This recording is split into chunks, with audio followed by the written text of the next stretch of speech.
बिस्मिल्लाहिर्रहमानिर्रहीम। सामीन मुकर्रम, आज हम जिस मौजू पर बात कर रहे हैं, आज का जो हमारा टॉपिक है, आज का जो हमारा उन्वान है, आज हम इस मौजू पे गुफ्तगू करने जा रहे हैं कि फजर की नमाज जो है, जब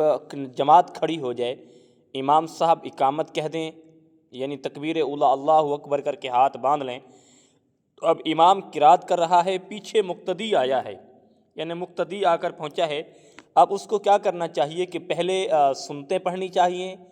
या पहले फ़र्ज़ पढ़ने चाहिए, फ़र्ज़ों के बाद सुनते पढ़नी चाहिए। आज इस मसले पे हम आपको आगाह करने जा रहे हैं, आपको बताने जा रहे हैं कि बहुत से लोग ऐसे हैं कि जिनको इस मसले का इल्म नहीं है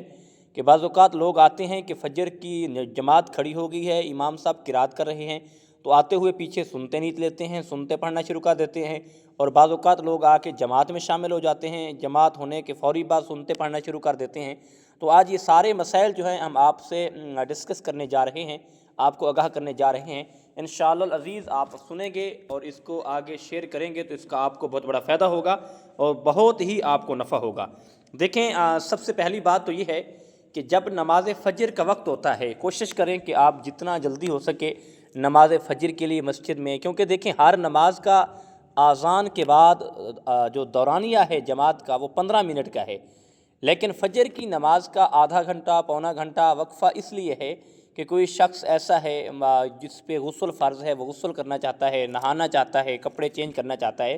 ताकि वो अच्छे तरीके से उठकर आसानी से अपने कपड़े तब्दील कर ले और आप नहा कर गुस्ल करके अच्छे तरीके से खूबसूरत बनकर अल्लाह के घर में हाज़िर हो, मस्जिद में हाज़िर होकर और अपनी नमाज जो है वो खूबसूरत पढ़ सके।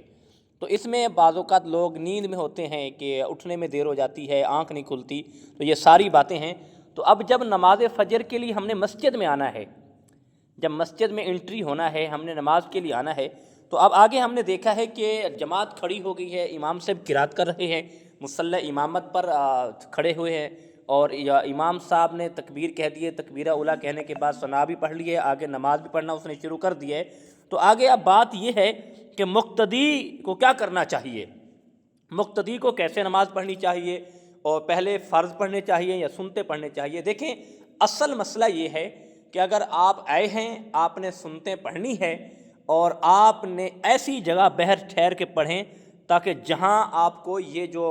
फ़र्ज़ इमाम की किरात की आवाज़ वहाँ ना पहुँचे, क्योंकि अगर आवाज़ पहुँचेगी तो आप जल्दी करेंगे, आप एक ख्याल उधर होगा कि नमाज जमात निकल जाए, रकात ना निकल जाए, हमारी एक रकात ये होगा कि हमने जल्दी जल्दी सुनते पढ़नी है। ये सारी चीज़ें वसवसा आपके जहन में होगा तो आपका ना ही सुनते पढ़ने में लुत्फ़ होगा, आपको सुकून होगा, और ना ही आपकी वो नमाज जल्दी से मुकम्मल करते हुए सुनते कोई लफ्ज़ रह जाता है तो ये आपकी सुनते नहीं होगी। हाँ, अगर ऐसा आपको गुमान है कि आप सुनते पढ़ना चाहते हैं कि आप सुनते आसानी से पढ़ सकते हैं, आप पीछे होकर जहाँ इमाम को की किरात आपके पास ना पहुँचे और सुनते पढ़ने के बाद आप जमात में शामिल हो सकते हैं, तो फिर तो आप पढ़ सकते हैं, वरना आप सुनते नहीं पढ़ सकते। और दूसरी बात यह है कि आप फ़जर की फ़र्ज़ पढ़ने के फ़ौरी बाद, अब अगर आप आए हैं, वज़ू किया, वज़ू करते ही आप नमाज में शामिल हो गए हैं जमात में, और फ़र्ज़ पढ़ने के फ़ौरी बाद आप सुनते नहीं पढ़ सकते कि जब तक सूरज ना निकले, सूरज निकलने के बाद ही आपने सुनते पढ़नी है, क्योंकि फ़जर के फ़र्ज़ों के बाद कोई ऐसी नमाज नहीं है,